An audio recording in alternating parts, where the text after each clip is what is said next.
नमस्ते, good evening. सर्वांचे अल्केमियनमध्ये स्वागत आहे. आज आपण पाहत आहोत आणि आज आपण चर्चासुद्धा करणार आहोत ते म्हणजे मनमंदिरा तेजाने. आणि या एपिसोड 5मध्ये आज आपण कर्म म्हणजे काय याविषयी थोडंसं चर्चा करणार आहोत आणि थोडीशी आपण माहिती जाणून घेणार आहोत. खऱ्या अर्थानं आपण कधी कधी ऐकतो की ह्याचं कर्म चांगलं आहे, त्याच्यामुळं त्याला चांगल्या गोष्टी मिळाल्या. कर्म म्हणजे काय? कर्म म्हणजे केवळ कृतीच नव्हे तर कृतीचे परिणामही.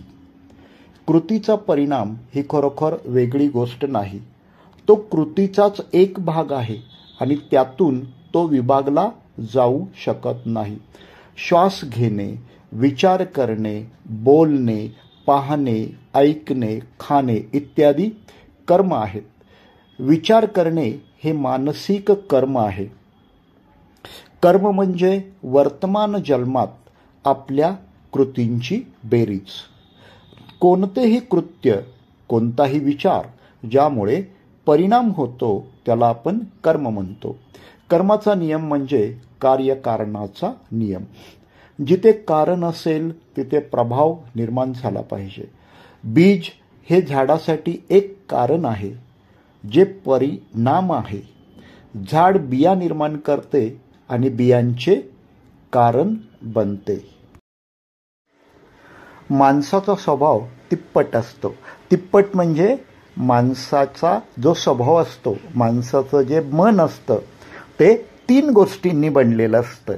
तिप्पट म्हणजे खऱ्या अर्थानं 1 into 3 असं नव्हे, तर त्याच्यामध्ये 3 गोष्टी असतात. म्हणजे माणसाचा स्वभाव हा तिप्पट असतो.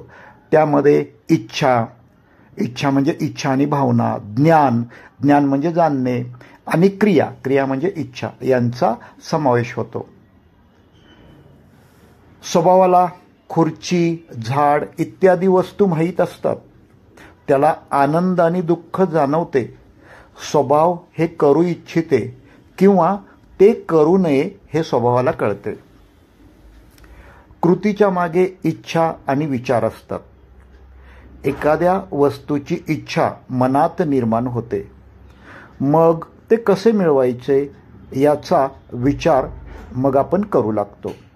मग तुम्ही ते आणि मग मनात जे येईल ते आपण ताब्यात घेण्यासाठी प्रयत्न करतो.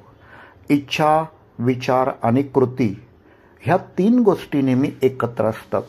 किंवा आपण असं म्हणू शकतो, इच्छा, विचार आणि कृती हे 3 धागे आहेत आणि हे 3 धागे आपल्या कर्माच्या दोरीत एकत्रपणे असे गुंफलेले आहेत.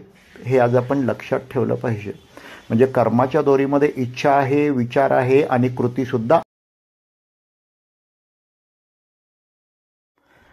इच्छा कर्म उत्पन्न करते. तुम्ही तुमच्या इच्छेच्या वस्तू मिळवण्यासाठी परिश्रम करता.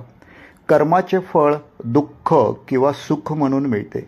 तुमच्या कर्माचे फळ घेण्यासाठी तुम्हाला जन्मानंतर जन्म घ्यावे लागतील, हा कर्माचा नियम आहे.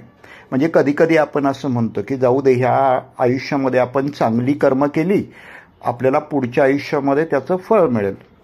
माणूस जसा पेरतो तसाच तो कापतो, हा कर्माचा नियम आहे. जर तुम्ही वाईट कृत्य करत असाल किंवा केले तर त्याचे फळ आपल्याला भोगावे लागेल. चांगली कृती केली तर आनंद हा मिळालाच पाहिजे, म्हणून आपण चांगल्या कृतीच केल्या पाहिजेत. या विश्वामध्ये गोष्टी अपघाताने किंवा योगायोगाने अव्यवस्थितपणे घडत नाहीत, त्या नियमितपणे घडत असतात आणि ते नियमित क्रमाने एकमेकांच्या अनुसरण करत असतात. तुमच्याकडून सध्या काय केले जात आहे आणि भविष्यात काय घडणार आहे याचा निश्चितपणे संबंध आहे. म्हणून आपल्या इच्छा चांगल्या असतील तर आपलं कर्म चांगलं असेल. नेहमी आपण कर्म निश्चितपणे चांगलं ठेवूया. म्हणजे आज आपण कर्म जर चांगलं ठेवलं, आपल्या इच्छा चांगल्या ठेवल्या, तर आपल्या आयुष्यामध्ये निश्चितपणे ह्या आयुष्यामध्ये, ह्या जन्मामध्ये आपल्याला चांगली कर्म, त्याचं फळसुद्धा चांगलं. कारण चांगल्या कर्माची फळं ही निश्चितपणे चांगलीच असतात. मग आजपासून आपण असं ठरवूया की आपल्या आयुष्यातली कर्म जी असणार आहेत ती खूप चांगली असणार आहेत आणि त्याची फळंसुद्धा आपल्याला निश्चितपणे खूप छान अशी फळं मिळणार आहेत. Thank you for watching Alchemy.